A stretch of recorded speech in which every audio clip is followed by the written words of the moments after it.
My name is Näthan and I am a musician, singer-songwriter, producer, and yoga instructor who lives in Sedona, Arizona for 12 years now.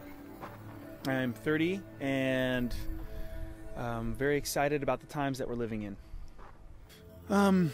There's definitely a lot of good yoga happening out there. We know that. But I think that what is common out there, or what a lot of what I would refer to as commercialized yoga,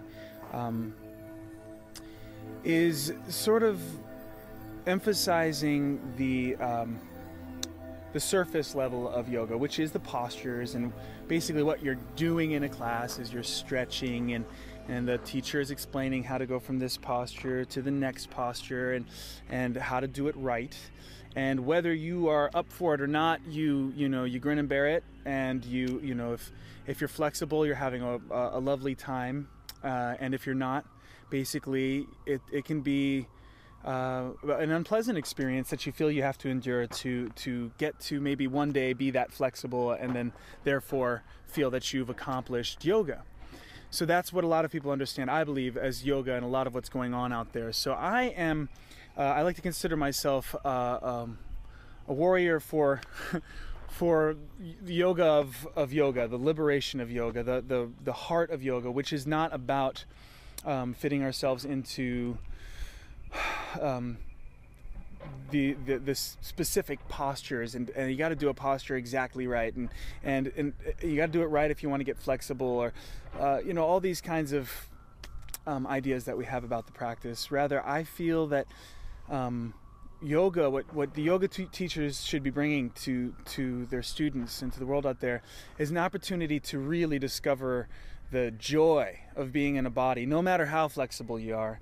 To find the healing in yourself, healing with yourself and with your body, which it should feel like love. It should feel like a deep, soulful reconciliation with your body,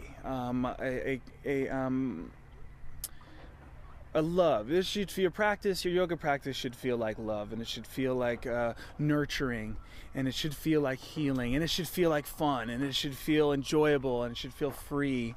And in this, we really get the biggest benefits from enjoying our practice, not enduring our practice or pushing through it. We want to have teachers out there who are helping their students, making it easy for their students to have a really fun time opening up their bodies and discovering their breath and feeling the magic of being alive. That's what I'm rooting for. Well, I believe, as somebody who has also dealt with addiction, that a lot of the heart of addiction is, even though it may not appear as such at first, it's kind of a fear of being present, a fear of feeling ourselves.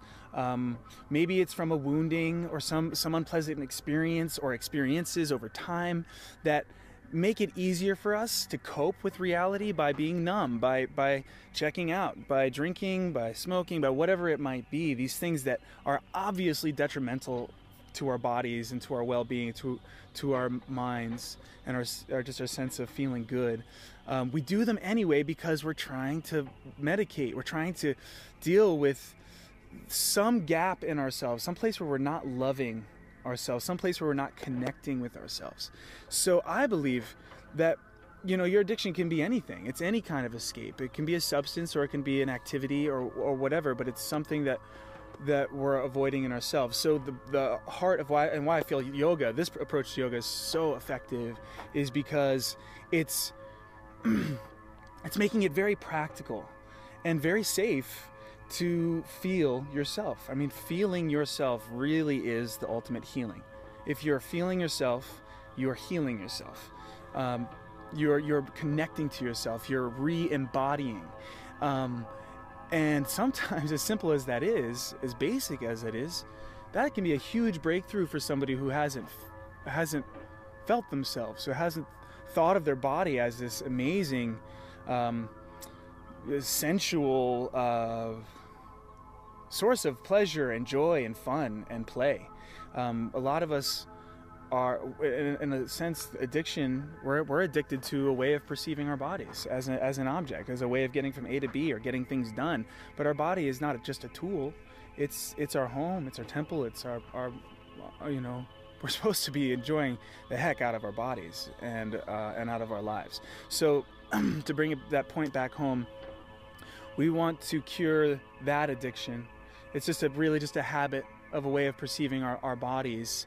And once we discover that, wow, my breath is so fulfilling, and wow, being in my body and moving my body just feels so good, and oh my God, it's like those addictions fall away. It's very helpful, and you just don't need that anymore because you just feel good. You're connected to yourself, and so, I mean, it's very helpful in that way. Well, just like I was saying, you can tell, especially when you've gone through that transition as I have. You can see the difference in somebody when they're not at peace with themselves to when they are at peace with themselves. The way their bodies move. So at first there's a tightness, there's a resistance, there's even a do I have to do this? How long do I have to hold this posture? Why do we have to be here? You can see the lack of enthusiasm because, like I said, one of the scariest things can be facing yourself, feeling yourself. So at first there's all that resistance, and all that, you just don't want to do it. But over time, and I've been so pleased to see how, even if there is that resistance, that everyone that's been here, most everyone that's been here and that has been to my class has been here every single day. And in that, I have seen, first and foremost, it's a subtle change. You can tell there's a relaxation into the moment. It's like, okay, I'm good, I'm safe. I'm okay with myself. That first. But then, even without me emphasizing this is how you do the posture exactly, I've seen their bodies opening up and the alignment happening almost just by a natural, intuitive understanding. It's like somehow you learn it. Even if I never said this is how you do Trikonasana, you'll see their bodies go into that posture with so much more ease, and the alignment is there.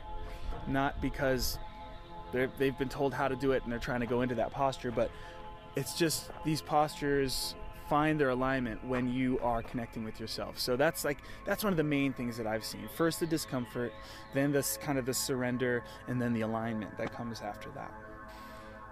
Sometimes the most difficult step to saying yes to life and saying yes to your happiness and your well-being, because deep down you want to be happy, you want to feel good, and you know life isn't supposed to be hard and difficult and painful.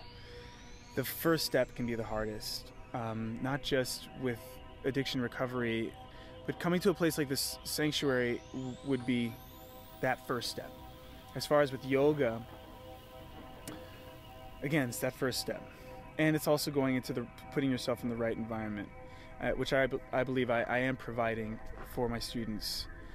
If you could come to the room and let go of your preconceptions of what yoga is, or even your past experiences of what you've had, you are taking that first step towards discovering just how amazing you can feel, and how happy with yourself and how in love with yourself and with life that you can be.